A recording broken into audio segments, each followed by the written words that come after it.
Good morning and afternoon and evening and night, everyone, and welcome to our this really hybrid time space here, right? I'm based here at SFU in Burnaby, BC right now, British Columbia, and Parvati is facilitating her, from time space from Vancouver, BC at the University of British Columbia in person.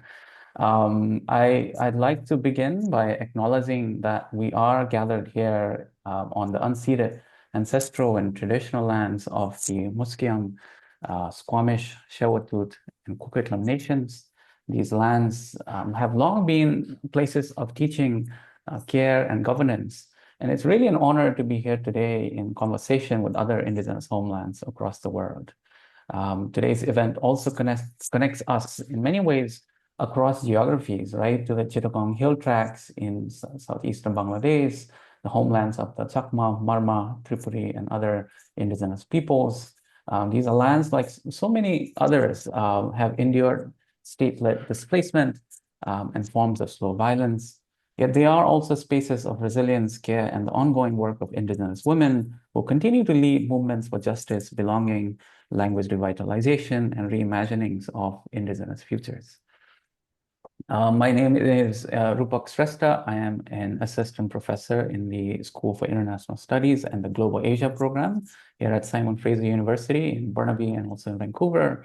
Quite related to today's event, maybe it's not. I also teach a course called Global Indigenous Futures, which examines how indigenous communities around the world reclaim sort of space and sovereignty and confront settler colonial violence and envision pluralistic futures, which is why I'm really excited about today's event. So this roundtable today, Everyday Indigenous Experiences in the Chittagong Hill Tracts, Bangladesh, Voices from Indigenous Women, brings together three really extraordinary Indigenous women leaders with us, Rani Yanyan, Rani Okenching Marma, and Miamo Kaing, whose work spans advocacy and education and language revitalization, human rights, community building, among many, many others, right? So I'm missing out on many things that you all do here. Their voices remind us that the questions of belonging and justice really cut across borders, and that Indigenous women's leadership in the CST resonates deeply with other struggles for sovereignty and care, including here on Coast Salish territories. I am deeply honored to co-moderate, co-organize this conversation alongside Parvati Roy, who is also, among other many things, a PhD candidate in the Department of Asian Studies at the University of British Columbia, who is facilitating the in-person component of today's event as well as the conversation that we'll have with our speakers. I'd like to add that the event is made possible through a very generous support from the David Lamb Center and the Global Asia program at the Simon Fraser University, in collaboration with the Indigenous Asia Initiative Steering Committee and the Department of Asian Studies at the University of British Columbia.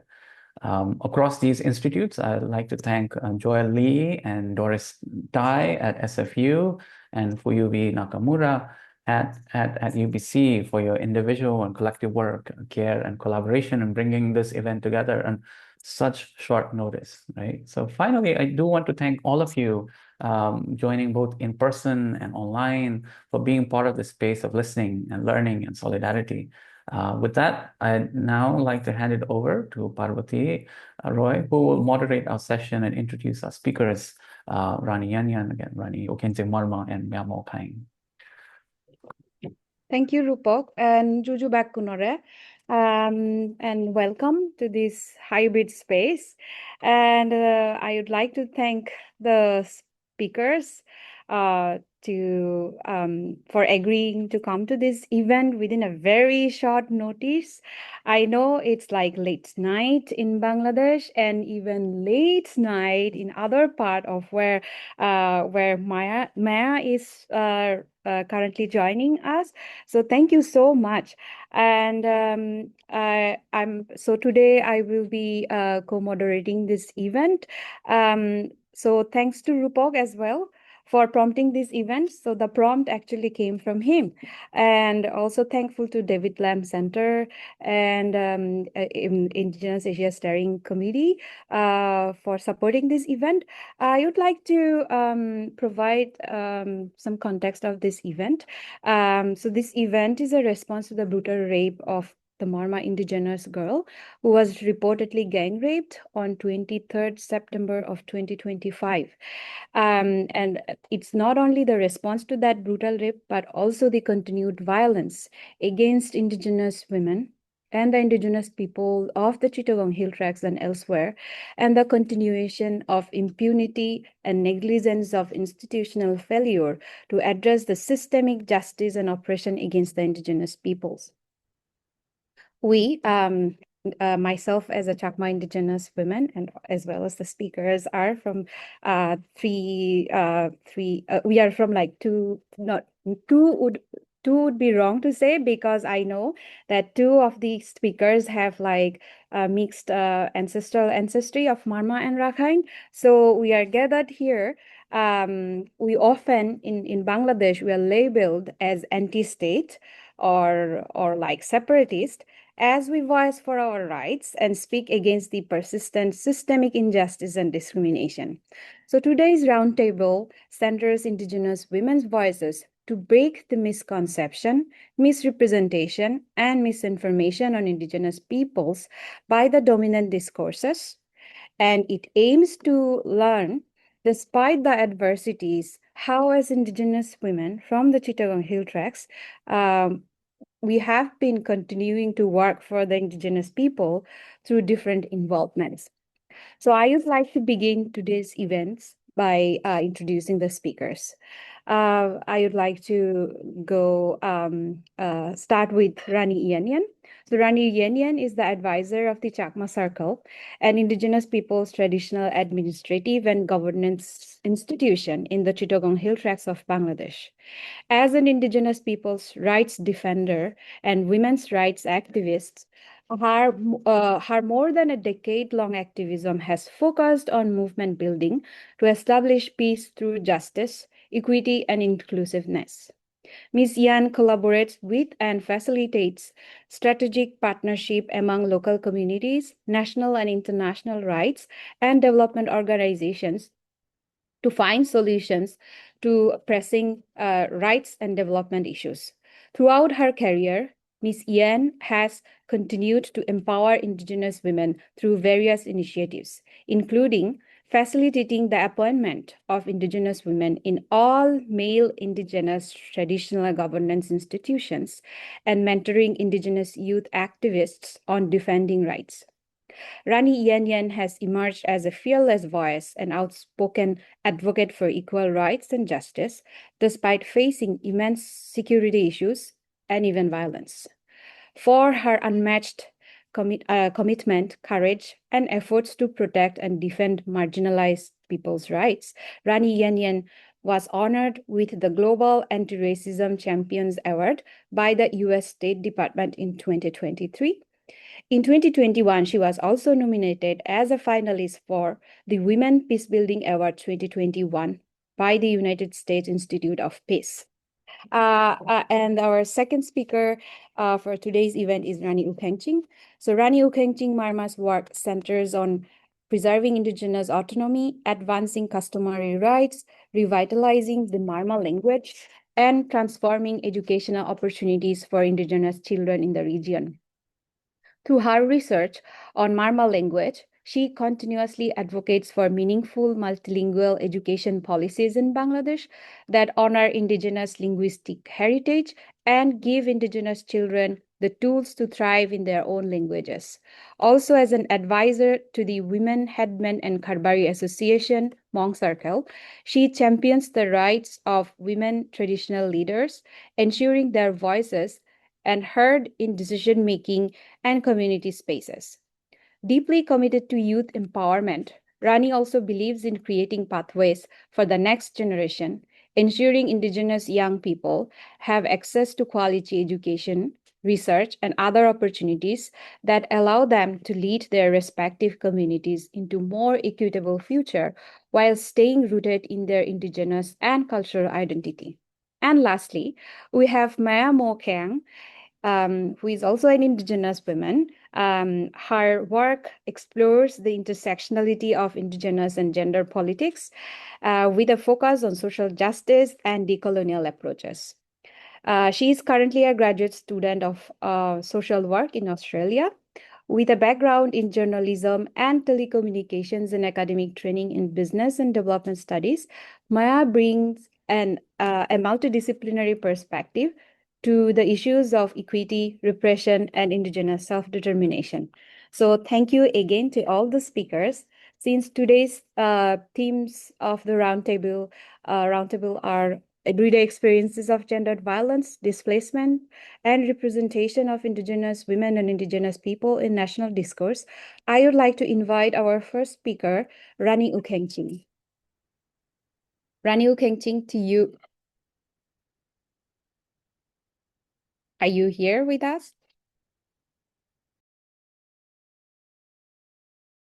Yes, Parvati, just give me a second to share my screen. Sure, no worries.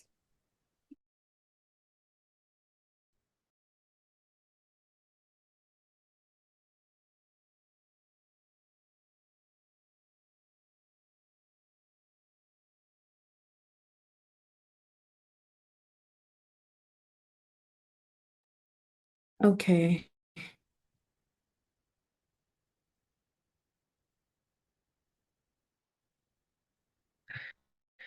Ako gusto ko manglaba.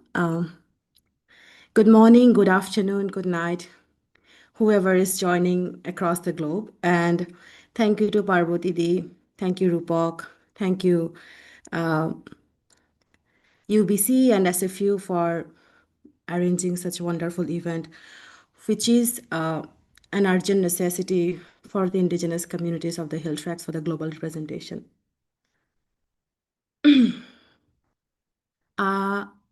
I don't have electricity. First of all, apologies for that. I have to turn off my camera. I am connecting from my mobile data.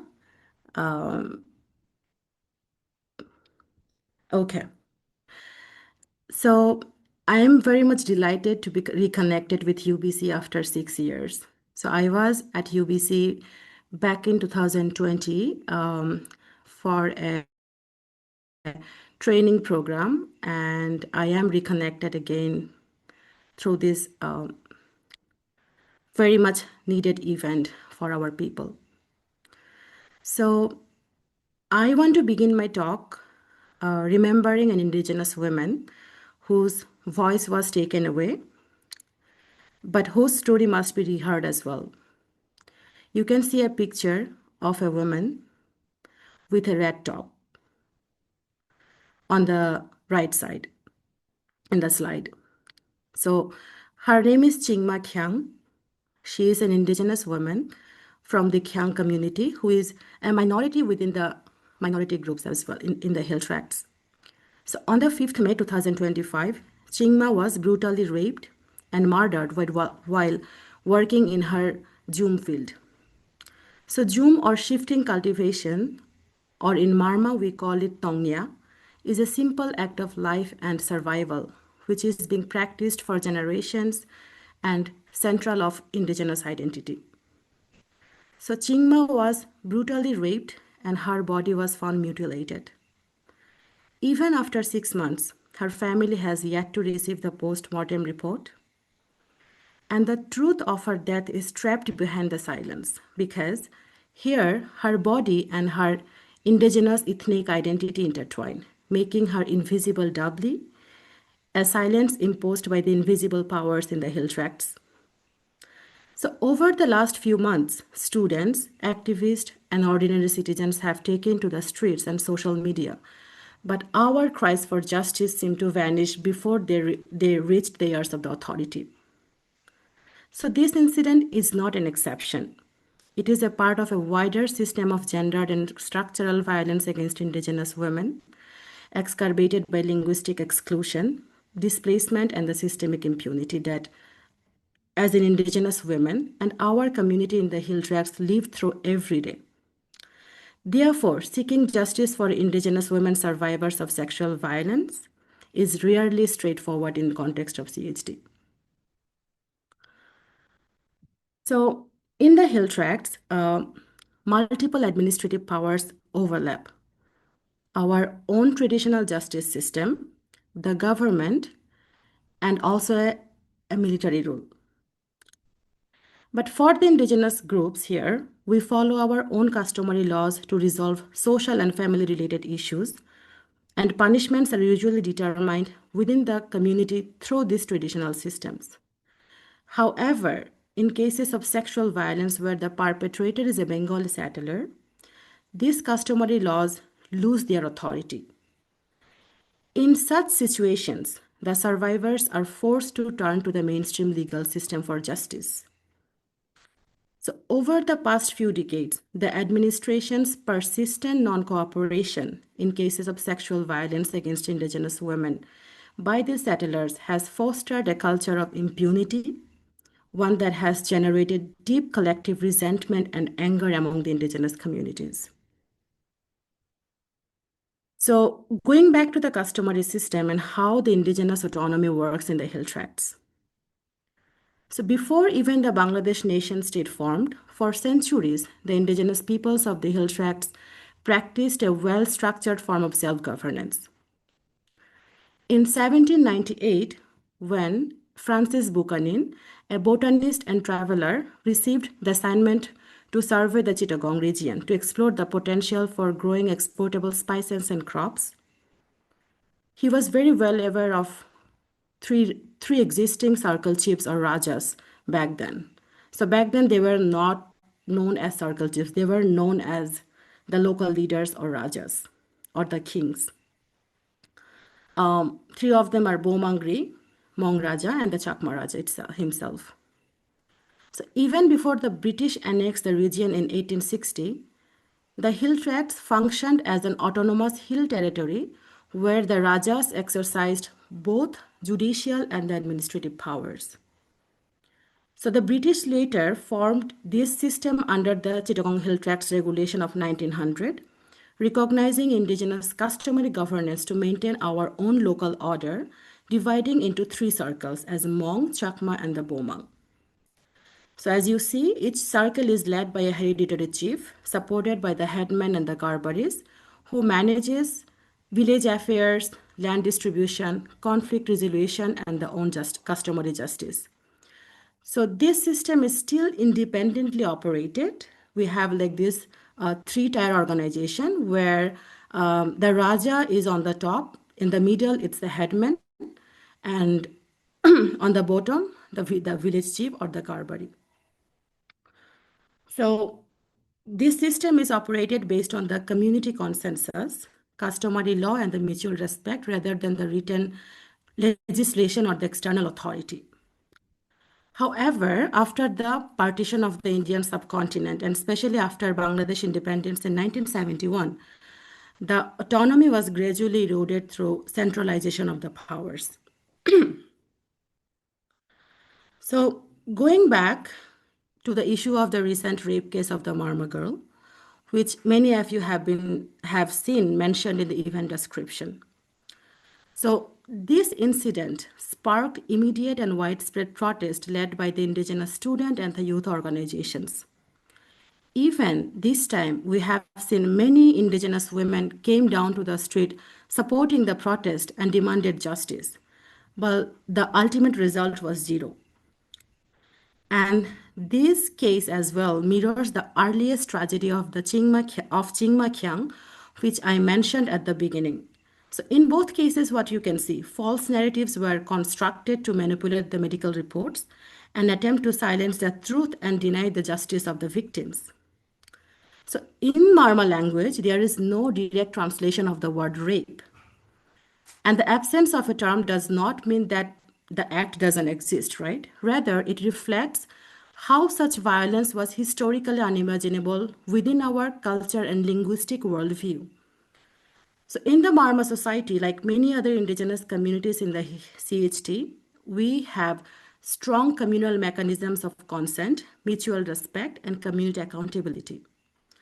And sexual violence, which is, we are seeing for last few decades, used as a weapon of dominance or humiliation, was not a part of our cultural framework. And the linguistic gap also reveals something deeper: how the violence that Indigenous women now experience has been introduced and normalized through systems and years of settler colonization and have been imposed from the outside.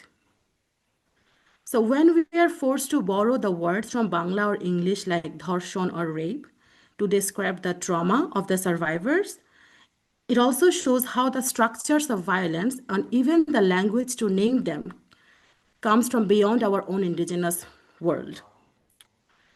So that also reminds me of my own experience back in 2015, where I had to attend an 8-year-old Marma girl who was also raped by her Bengali neighbor who was settled near to her home few years back. And in this case, and many cases, the survivor and her family members cannot communicate in Bangla, which is their second language. And their testimonies get distorted, creating loopholes to get the justice. So this dissonance between the experience and the expression, linguistic expression, contributes to the silence surrounding these crimes and making justice even more elusive. And what we can see in the context of Hill Tracts, that when cases of sexual violence involve Indigenous survivors or the victims, access to justice is often severely limited. This is not only deepens the divide between the communities, but also has been fostering communal tensions and disharmony for years. And recently, the anti-rape movement, what we always say as an Indigenous activist or Indigenous leaders, that can never be a movement that divides the Hill and Bengali communities. An anti-rape movement is by definition a movement against the perpetrator. And both Hill and Bengali communities, both Pahari and the Bengali communities, we were expecting to participate spontaneously. But in the Hill Tracts, the case is opposite. So this raises the question, right? Like, why are the Pahari communities protesting alone?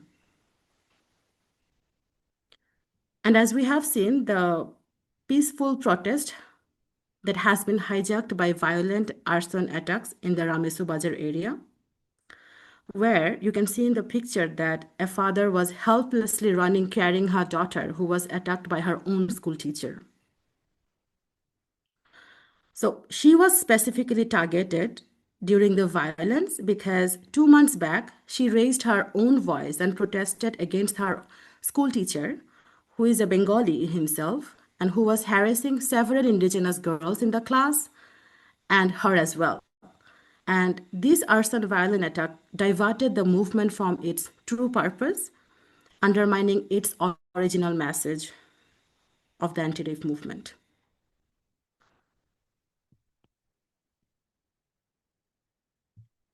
So what's happening on the ground? We have seen the rape survivor, she's also an Indigenous, and people who face the arson attack or communal attack, they're also Indigenous. And after the attack or after the incident, what's happening on the ground? There are also a huge impact on the education as well. We have visited the area today, and we have experienced that many of the youths, they have relocated for their safety because of the fear of legal repercussions. There has been educational disruption ongoing. The primary kids, the high school kids, the college kids, they are not attending schools or colleges. There also have been economic impact because the area that has been attacked, which was the center of a huge market, a huge economic profit for the Marma Indigenous community and other communities as well. And the market is not functioning. And they're also not going to the other market, which is operated by the Bengalis, because of the fear and because of the mistrust has grown, over the attack. So what's more concerning is, despite the assurances from the regional zone and from the Thana police and people remain from the local leaders, people are reluctant to return to the market, and people are reluctant, the children are reluctant to go back to the schools. And I talked to the girl who was attacked during that time. Her father, her parents are like, they have decided not to send her daughter to the school she was studying because of her safety. So the female education is also getting impacted. The overall education of the community is getting impacted.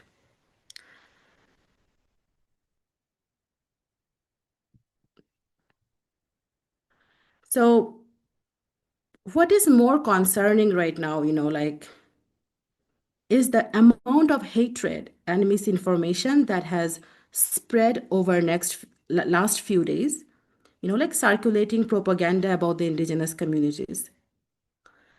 So the attacks on the indigenous people, that is, we are seeing that have been accepted by the majority of Bangladeshis because it has been portrayed, as Parvati said, that we want, like, as if we want to separate with the indigenous people of the hill tracts, we want to separate from Bangladesh. But that's not the case, right? Like, we are still Bangladeshi by heart. We still love Bangladesh, but we want safety from the government. And these attacks have been justified in the name of protecting the sovereignty of the CHT. In the left side of the graph, you can see how a PhD student from a Bengali community, he is studying in the US, or maybe he has graduated. His profile is still active, made this visual presentation based on the information from the books or National Human Rights Commission, where he is claiming that it is claimed by the graph that the Bengali settlers are being massacred since 1980s. But this is a biased information that has been documented in the books or in the publications, because in reality the thing is completely opposite, and this documentation based on the false and biased information, if I say, is now being used to counter the indigenous people and justify the killings of the indigenous people in the hill tracts. Unfortunately, we are so outnumbered, we cannot effectively fight back against this kind of propaganda. So what, as an educator, I thought could be a solution on that. Definitely there is not such permanent solution, right? But what actually, and the academia, or maybe since my involvement is more extensively with the youths, and how we can actually engage the indigenous youth in more research, and and also supporting them and also training them in the documentation of these recurring issues, because now this is the time of AI. This is the time of information. Maybe these youth researchers can bring some authentic perspectives from doing some field research and their daily experiences to bring back to the academic work. And we really think the financial and other economic barriers, that's a huge issue still for many of the indigenous students in the hill tracts and also from the plain land. Maybe the academic institutions, they can bring more scholarships of aiming for the indigenous students. And what we actually strongly advocate for the academic accountability of the academic institutions, as you see, and how, because this graph, when I saw that actually that made me more concerned, because he is a PhD scholar, and how come he because his claim will be more authentic, more accepted by the mass population, right? Because he is doing his PhD, he's an academician. So definitely academia can also play a crucial role for identifying, people who are misspreading the information or disinformation. And also like people who are from the academic side, people who are coming to do research with indigenous communities in the hill tracts, there should be a benefit sharing with indigenous communities itself, because I was speaking to my husband on the other day that we receive many proposals or requests for for their PhD thesis. And the chiefs or the local leaders, they give like hours of interview, and at the end, even the thesis is not shared with, the final product is not being shared with the community. So there should be a community guideline as well. Why I'm actually bringing this issue right now, because since with along with the field activism, we also need to build indigenous scholars who will be able to counter back with all the misinformation and disinformation about the CHT and beyond.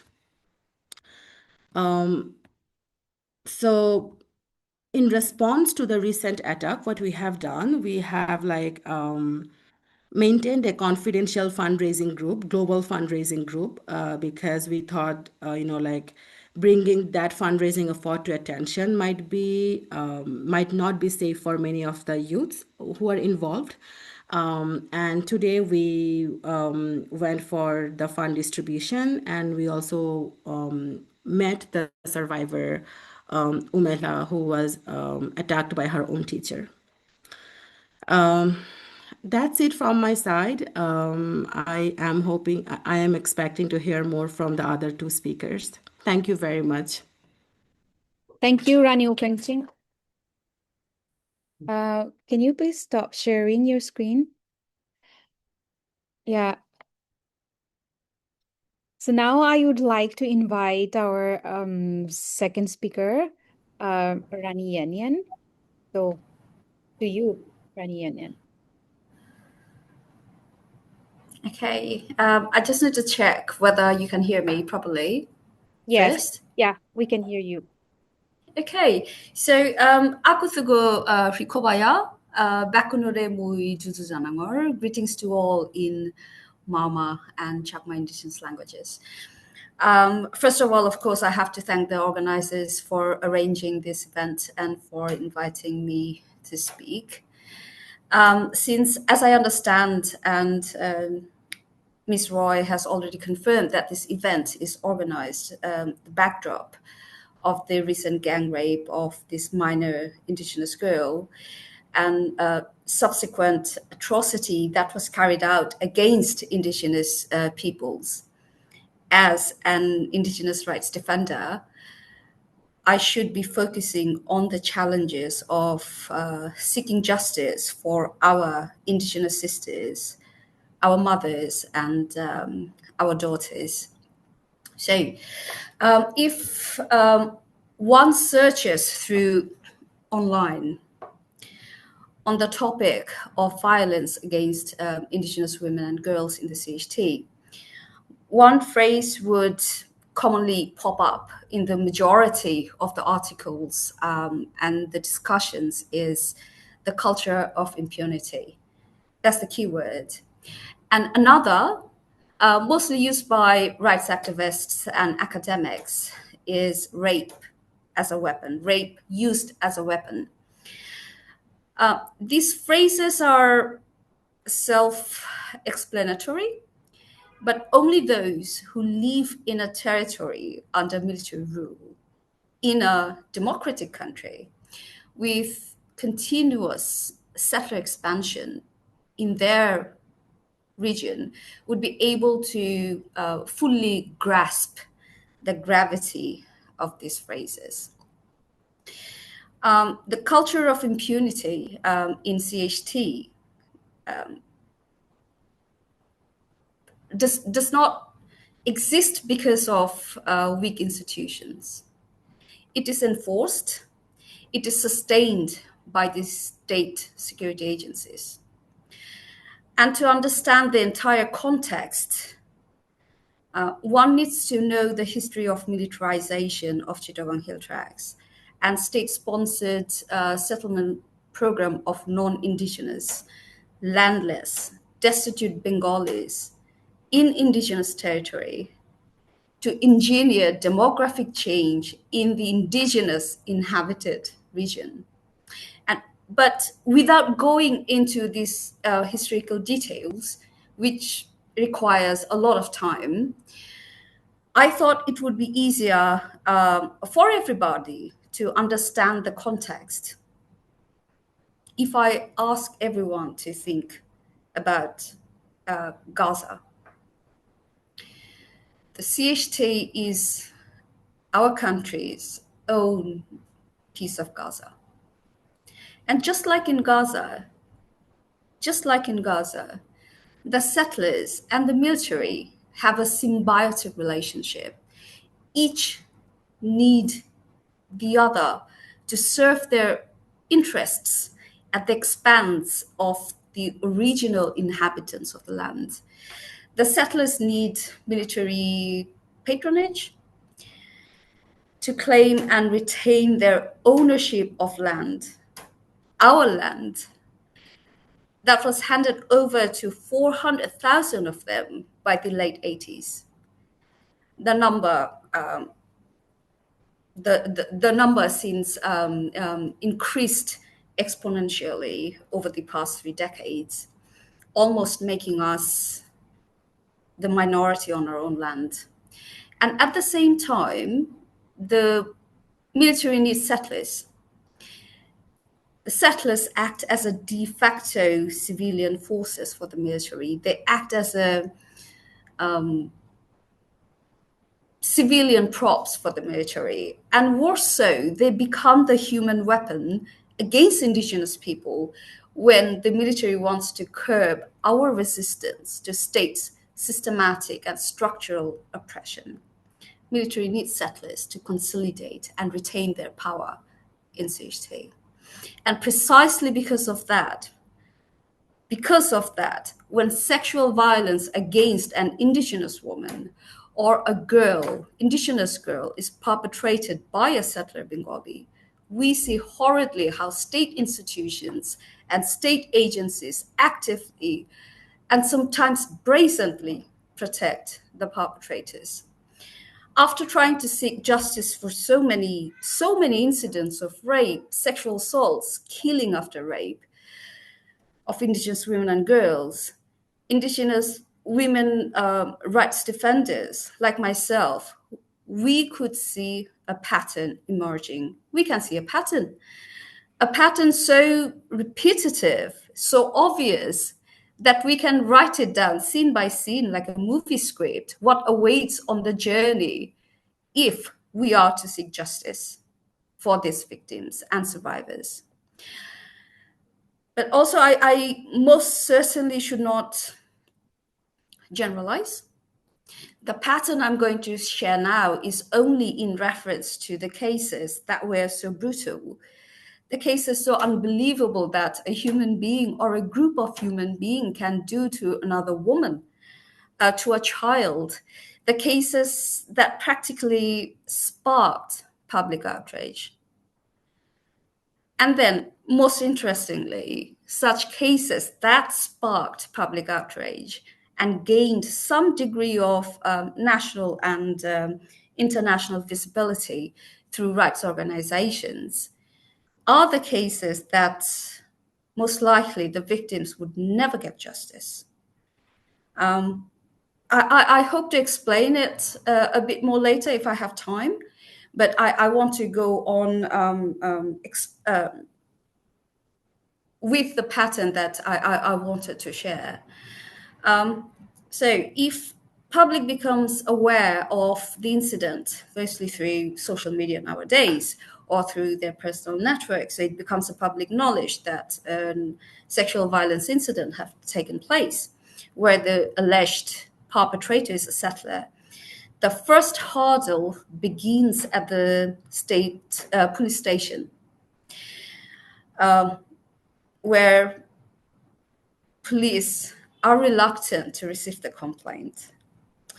And when eventually police agree to file the first information report, FIR it's called, we often see that crucial information is omitted or is it is presented in a misconstrued way.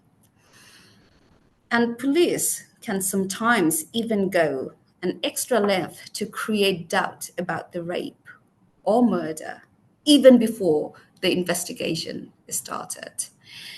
Rani Ukeng has mentioned about this case about Kyang Indigenous woman who was allegedly raped and brutally murdered. Her body was found stripped naked, her skull crushed so badly that her eyeballs were protruding out of her sockets. The police, after visiting the scene, publicly announced that the police would investigate whether a murder was even committed, let alone a rape was committed. So by that, we understand the commitment of the state institutions in providing justice. So after the police cases and all the procedures in trying to get redress through legal process, the next step is receiving a forensic medical examination to determine whether the survivor or the victim was sexually assaulted. Now, if by that time public has already staged few demonstrations demanding for exemplary punishment of the perpetrators, if civil society members and rights organizations have sent out statements condemning the sexual violence, it is almost certain that the medical report will come out with a negative result. And such has been the case. When I am telling this, making these statements, I am making these statements based on years of experiences working with such cases. Right, such has been the case where medical report came out negative, like in the cases for the case in 2014. It's a rape and murder case of a Chakma woman. 2018 rape and sexual assaults of 2 Marma sisters. One was a minor. And of course, the most recent case of alleged gang rape of this minor Marma girl.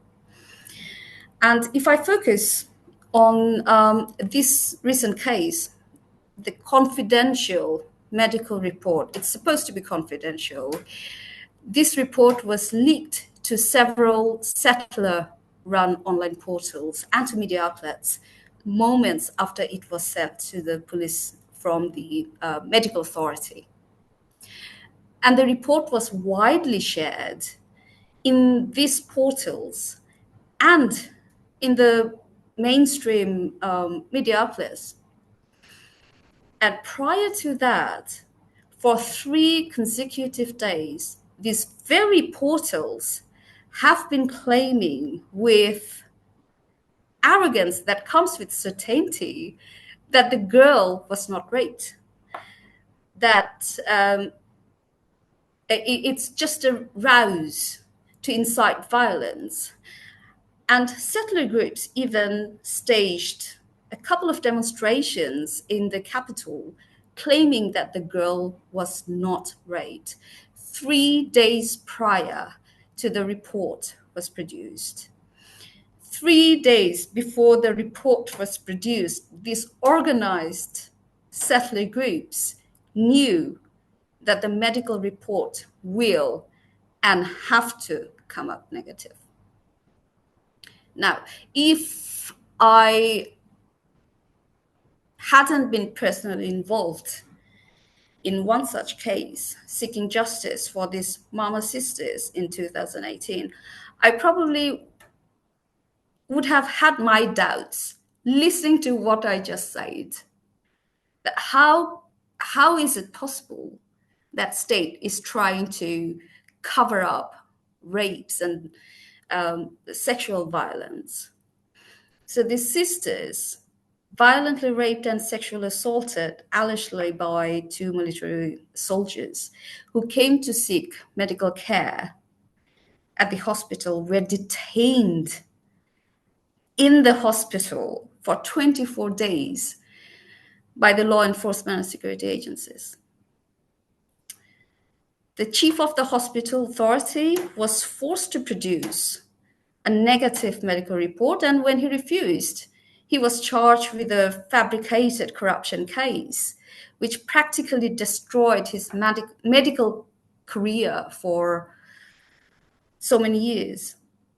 And the doctor who eventually produced a negative medical report avoided facing any such retaliation. Then the girls were abducted from the hospital in a movie-style operation in front of my very own eyes and ended up in the custody of the state agencies the next morning, permanently silencing their voices. And that's the reality we live in. That's the reality to what extent state agencies are willing to go to protect the perpetrators of sexual violence committed against our women and girls. I would also like to point out to the ways that security agencies and military effectively utilizes mainstream media and mobilizes thousands of bot accounts and settler news portals in social media, the most popular being, of course, the Facebook in Bangladesh, to propagate their narrative that would serve their purpose of protecting the perpetrators, that would legitimize their use of lethal weapons against indigenous protesters who are just trying to seek justice. And that would, at the same time, that would delegitimize indigenous people's demands for justice. Rani Ukengching, she has mentioned a little bit on that. So building on that, building on her observation, I just want to add few words on it. That when indigenous protesters staged demonstrations, mainstream media hardly picks up the news. But when the settlers, they stage demonstrations in response to indigenous people's demonstrations, most of the time it will be all over the news. So what we have been witnessing for the past 2 decades or so is that one narrative is intentionally led to be established in the conscious of general public, a narrative that portrays indigenous peoples as inherently anti-state, that indigenous rights activists are nothing less of a separatists, if not terrorists, that those who speak against state oppression are the threat to sovereignty, the very sovereignty military and the settlers are trying to protect. So in this context, if a communal attack in the form of arson and physical violence is carried out against indigenous community by the settler Bengalis, backed by the military, in response to indigenous people's demand for justice, and the military uses lethal force to disperse indigenous defenders and common villagers who are just trying to protect and defend their properties and lives. And at the same time, when the mainstream media continue broadcasting one-sided information provided by the military and state agencies and the security intelligence agencies, it garnishes more support from the general public for the presence of settlers and the military in the CHT, because they are the one who can take care of the terrorists, take care of us, because we are speaking out against the state oppression. The violence and atrocity perpetrated by the settlers and the military is somehow get legitimized by this. And this is the very mechanism meticulously set up to criminalize Indigenous people who seek justice for any crimes or violence perpetrated against our people. I know the time constraint. I should wrap up now. I should conclude, but probably I shouldn't, because these discussions and conversations cannot end. This need to continue. I hope to have a discussion. I'm not sure how much time we have. I'm looking forward to the Q&A. Let's hope that I've been able to provoke some thoughts on seeking justice for Indigenous peoples in so many different ways. Thanks.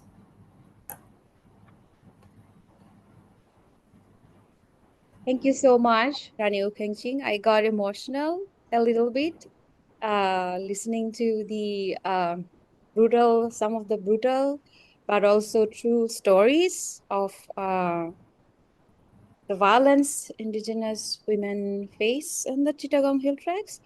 So I also have a lot of questions in my mind. And um, having said that, we have to also look at the time. So now I would like to invite our thought speaker, Naya Mokern, share her thoughts and her speech.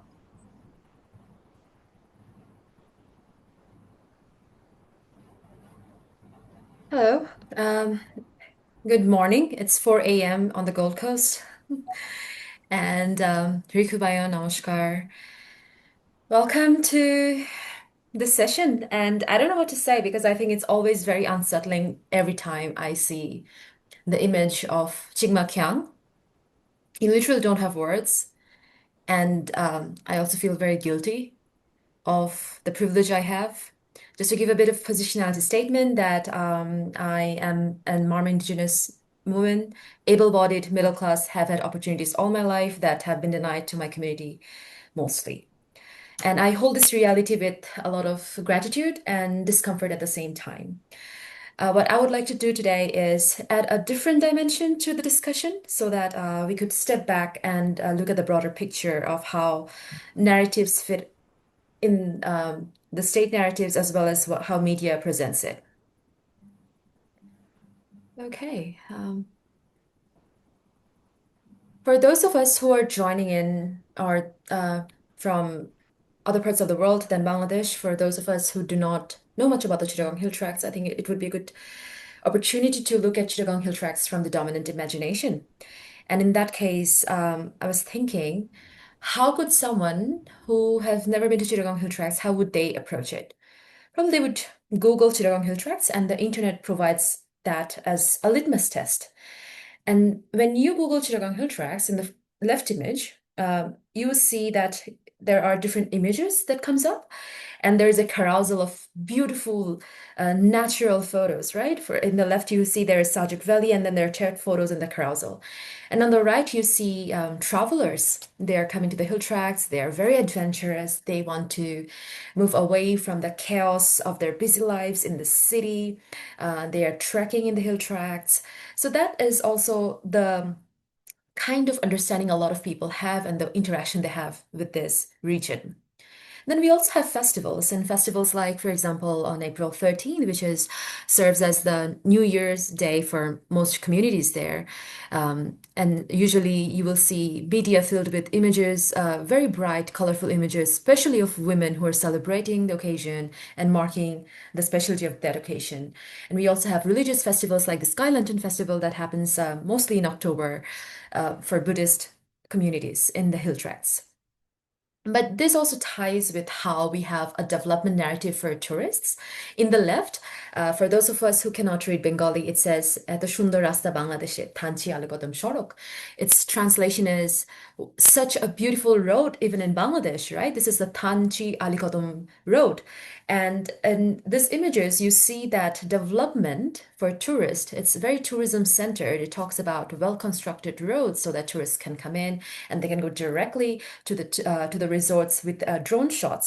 Some resorts are concrete. Some resorts give you the flavor of what it's like to live in the wilderness of the hill tracts and it talks a lot about your comfort and minimizes and helps you stay away from the terror of the indigenous communities that's been imposed. But there is also this narrative of a lack of development.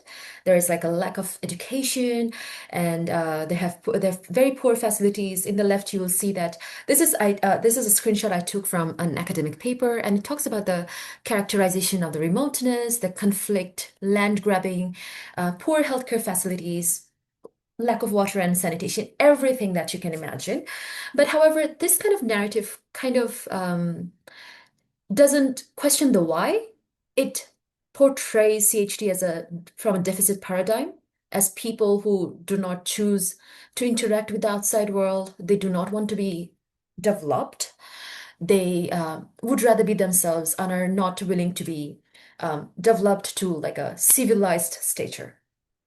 But then there is also development, and we have like development efforts from all kinds of people. Like we have the state development, we have the national development, local NGOs, international NGOs coming in, and there is this concentrated effort. And in most of these reports, you will see images of like young kids, the communities. They're holding a paper, they're having access to education, and all of these are standards that is referred from the dominant majority frame.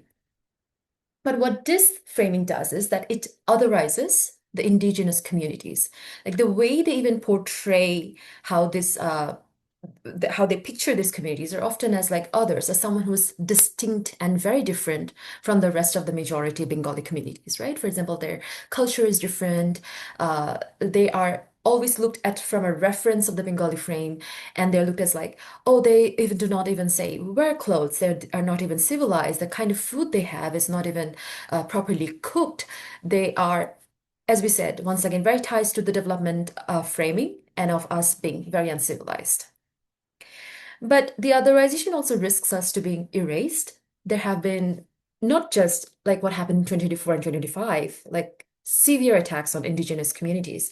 For example, on the right, you see this image of people fleeing after the Longode attack in 2017 and 18, when hundreds of properties were looted, were torched, people had to flee because they did not know where else to go, and that has always been our response. And on the left, you see that monasteries were torched, and there's a monk who's desperately trying to save whatever document he has left, and still in the middle, you see this person is very connected and still is trying to offer his prayers, perform his religious rituals to the Buddhist statue here, because this is a part of their identity, and that's been taken away. And this is also a way of for the communities not really trying on their own to heal. And as the previous speakers have discussed before about the legend of Jumaland, this all ties to the anti-separatist state. And if you look at social media and the kind of narrative that's driven, it's kind of impossible for us to even outnumber these people because they are so high in number. On the left, you see this is a meme page, the Indian Defense Update. You'll also have in Myanmar India Defense Update, run by Bengalis who run these narratives of how they want to create a Jumaland. And Jumaland, I would really give them the credit because it's very innovative. They have used the word Juma, which is a slash and burn cultivation, and with the land, which is also very lazy in their imagination of how this state would look like. On the right, we have this IELTS preparation Bangladesh, where someone is saying, hey, how can I prepare? How can I study enough and do well in IELTS to go to Jumaland? So this, if you look at this clearly and closely, like all these narratives are not actually run by indigenous communities, but by Bengalis and settlers and the Bengali majority living outside Chittagong Hill Tracts as well.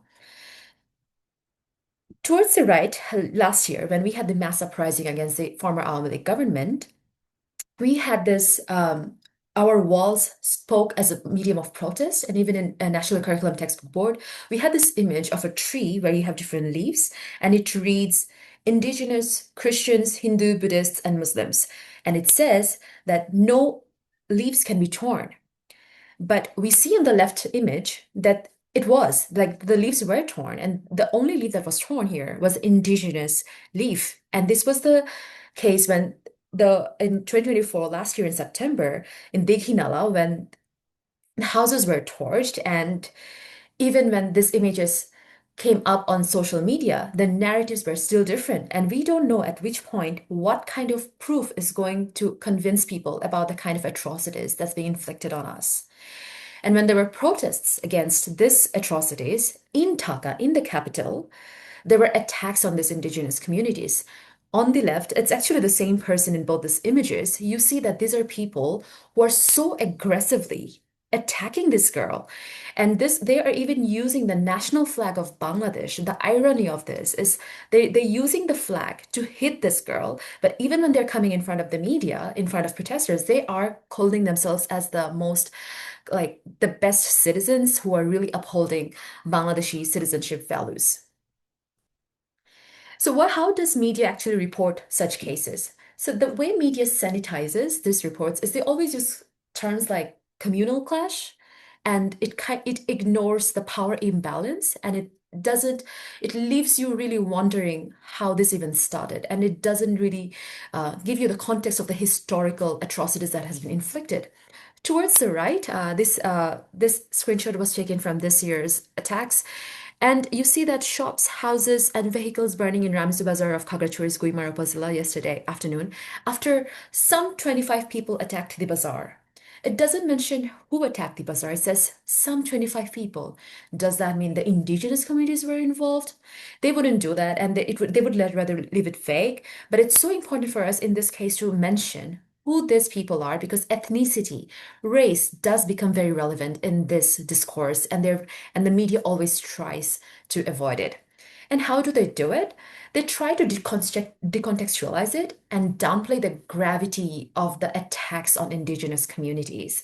And in this way, they make it sound like these attacks have been random. They make it sound like these attacks are apolitical in nature, which they are not.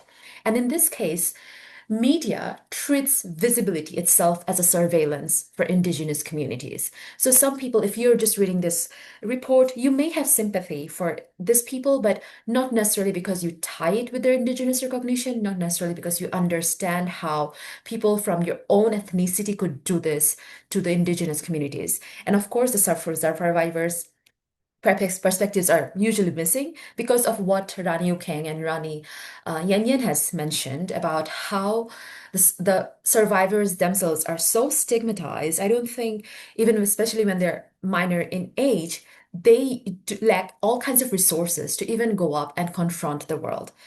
So now I would like to show two videos of media presentation that has actually been done by Bengali directors who hold a lot of social capital. And I will not show the whole video for time constraints, but I'll also request you to watch this and think about the power imbalance that comes in here.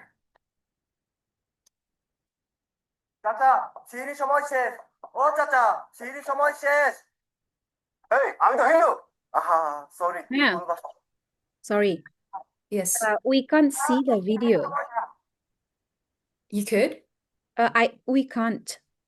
Oh, okay, wait.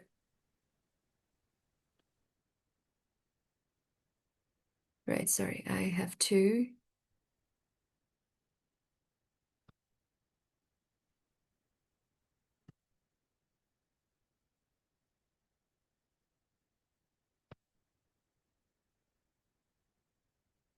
Can you watch it now? Yeah, we can see it. Yeah. All right. Yep. This doesn't have an English subtitle, but if someone speaks Korean, understands চাচা Korean. সিঁড়ি সময় No ও চাচা problem. সিঁড়ি সময় শেষ এই আমি তো হিন্দু সরি ভুল ভাষা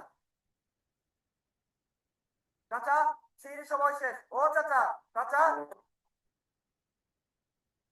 আমি রাফি বান্দরবনের সুন্দর একটা গ্রামে থাকি এখানে আজানের শব্দ শোনা যায় এখানে পাহাড় আছে ঝর্ণা আছে আছে অসাধারণ কিছু মানুষ তো আমরা অনেক দূরে থাকি আর তাই আজানের শব্দ সব বাসায় পৌঁছায় না যারা রোজা রাখে তাদের কষ্ট হয়ে যায় এই জন্য আমি দূরের উপর থাকি ইফতারের সময় হয়েছে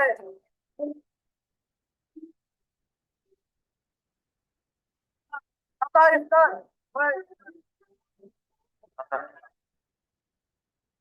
তার সময় হয়েছে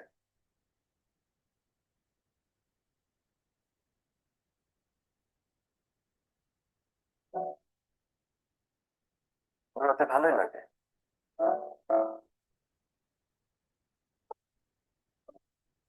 এটা লুচছি ভাই বাড়ির থেকে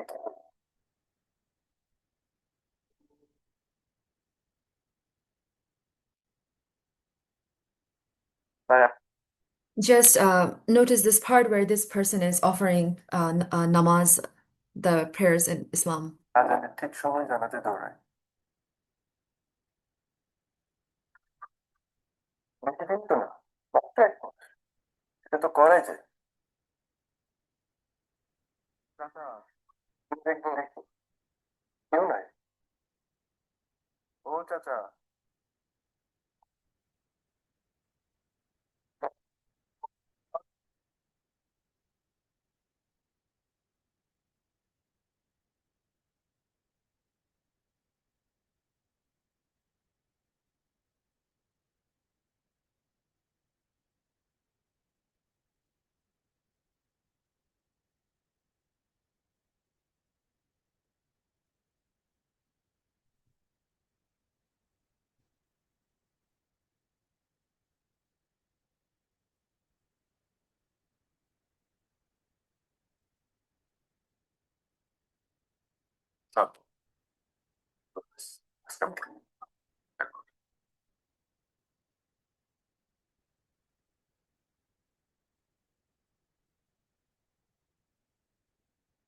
All right, I'll just stop that here. The situation here is that in this case, it shows that there's an indigenous person. We do not have Bengali names, but here the director very purposefully named him Rafi, and he is very good at running. And our most indigenous kids, they're very good at sports. So this indigenous kid, he runs. So he has purposefully turned his running into this purpose of waking people up during the month of Ramadan, so that people can wake up and they have their sehri and so that they can start fasting. And at that particular place where I paused is because it shows that he's offering namaz. Indigenous communities in Bangladesh are mostly Buddhists. There are some Hindus and Christians, but there has been forced conversion of Islam, and the director kind of normalized it. Another video that I was showing is here. Can you watch this?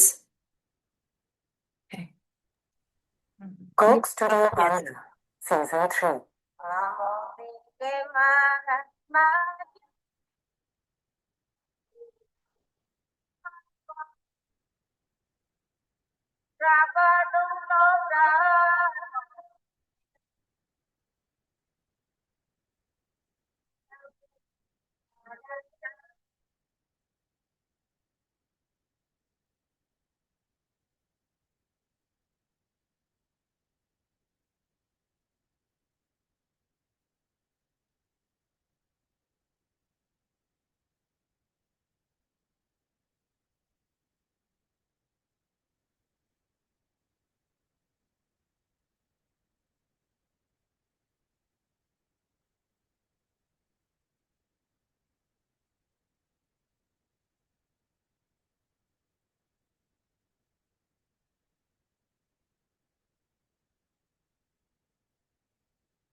তোমায় আমি পাইতে পারি ভ্রম কালো নদী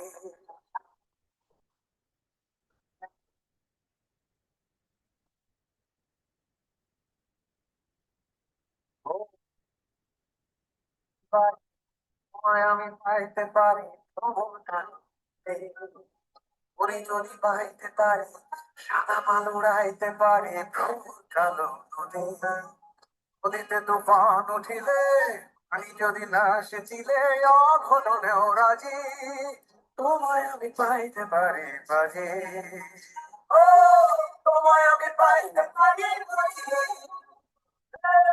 তোমায় আমি পাইতে পারি বাজি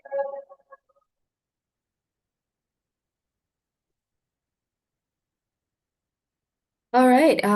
This video is by Coke Studio Bangla, and Coke Studio Bangla is a part of the global platform that tries to depict and portray, honor different regional music. But what they did here in this case is they tokenized indigenous culture, and the setting in which they talk about this song is about talks about a very elusive indigenous woman who, and they said that they bet that they can get her.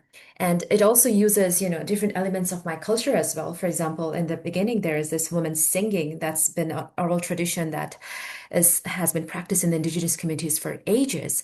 And this kind of portrayal of, and Bengali men going after an indigenous woman falls very flat in cases of like Chingma Kyang or the rape of two Marma sisters that we have talked about. So what the media essentially does is best portrayed by this indigenous artist, Tufan. So behind the scene, there is a lot happening. Lands are being grabbed. People are going through land eviction, violence. Women are being tortured. But on the outside, it's always there's a beautiful portrayal of culture. There are cultural performances that shows diversity of Bangladesh, and usually in this case, women are being used, and you see that the women's hands and the media's hands, they're both tied because they are being controlled. And this is the fate of indigenous women behind the scenes. So what it actually means is, from an intersectional lens, for those of you who are exposed to this understanding, you know that there are multiple facets that contribute to the gender-based violence of indigenous women. However, I'll just mention a few things here. As when there is a denial of indigenous recognition, there is this otherization and the downplaying of the violence, and you also already see them as separatists, which connects to them being dispossessed of their lands. But for women, they are also so closely tied with their reproductive capacity, because if you want to evict people from their lands, you target the women. If you target their wombs, the whole family is going to leave. And that's why in all violence cases, rape has been so weaponized against communities.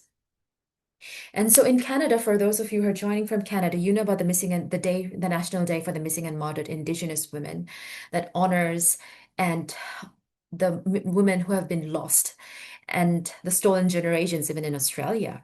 But there are no missing and murdered Indigenous day for missing and murdered Indigenous women for Bangladesh. But we do not want any more of the stolen generations, and we just can only desperately hope that things change.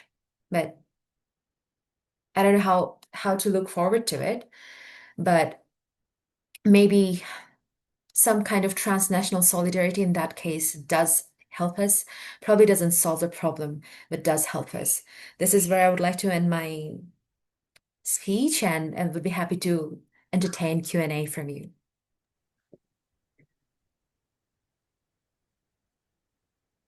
Yeah, Maya, you can stop sharing your screen. Yeah, thank you so much. Actually, I would like to apologize to Rani Yanyan because I mistakenly mentioned Rani Ukengching's name instead of her name after the end of her speech. So my apologies for that. And Maya, thank you so much for bringing the issue of misrepresentation of indigenous peoples and indigenous women of Bangladesh. But so what we are actually we don't have a lot of time. We have 10 minutes on our hand. So while the audience is preparing to ask any questions to the speakers. But I think we have very limited time. But I do want to close and by saying thank you to Rani Yanyan, Rani Ukengching Marma, and Myamo Kaing for your courage and clarity and this care and sharing your experiences with us today. Not only experiences, but expertise and insights with us today, right? As the speakers here have noted, today's discussion remind us that the struggles against violence on the indigenous peoples in the Chittagong Hill Tracts resonate deeply with indigenous everyday struggles across the world, including my own homeland in Nepal, struggles against dispossession, struggles against anti-indigenous discourse, and the sort of collaborative mobilization for self-determination and for the right to live with dignity, right? But at the same time, it is also specific, right? The stories we've heard today remind us of the specificity of the CHT, its very distinct histories and struggles and acts of care and activism and resistance that the speakers are all part of. I'm deeply grateful for what we've learned from this conversation about that specificity, right? And about the power of Indigenous women's leadership that is grounded in place to sustain and we talked about in the Q&A, to sustain this radical hope in times of despair. My sincere thanks to Parvati Roy for moderating so thoughtfully, and to our collaborators at UBC and SFU, the David Lamb Center, the Global Asia Program, and the Indigenous Asia Initiative for making this gathering possible. As I noted earlier, we will plan to make the recording of this roundtable available soon, either through the David Lamb Center's YouTube channel or maybe through other mediums as well. We're still working through that. But then again, I will also cut the Q&A section of it before we post it. But in the meantime, the speakers, please feel free to reach out if you have any issues for us sharing the recording, and we'll be happy to share it as well. But thank you all for spending your time with us and for standing in solidarity with Indigenous women whose work continues to make worlds of justice and belonging possible for all of us. And thank you, and thank you. This was really great, a learning experience. Thank you. Thank you. Thank you, everyone.